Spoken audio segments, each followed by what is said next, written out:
ठाकुर अनुकूल चंद्रଙ୍କ 137तम जयंती जन्म जयंती पालित होइछि। बेंगालुरुर पिनिया ठारे बेस धूमधाम रे पालन करा जाइछि एही उत्सव।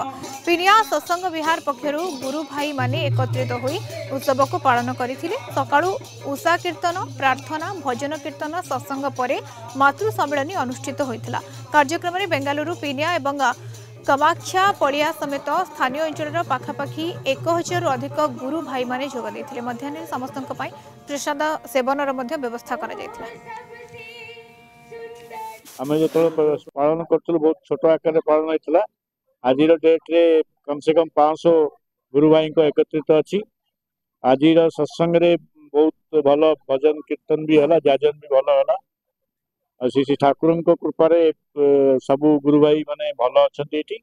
ठाकुर भव्य पुण्य भाद्र परिक्रमार जो श्री ठाकुर अनुकूल चंद्र जन्म महोत्सव बहुत भल भाव जजन जाजन कीर्तन कले बहुत भल भाव सुरक्षित भाव सत्संग शेष होती आनंद बजार व्यवस्था होती। बेंगलोर तो आमर एत ओडिया भाई भौणी मैंने अच्छा न कहवा भल आम पिनिया 20 वर्ष हो गला सत्संग दे आसुचु एत लोक अच्छा गुरु भाई न कहवा भल सेकेंड ओडिशा कहले भी चलिबो।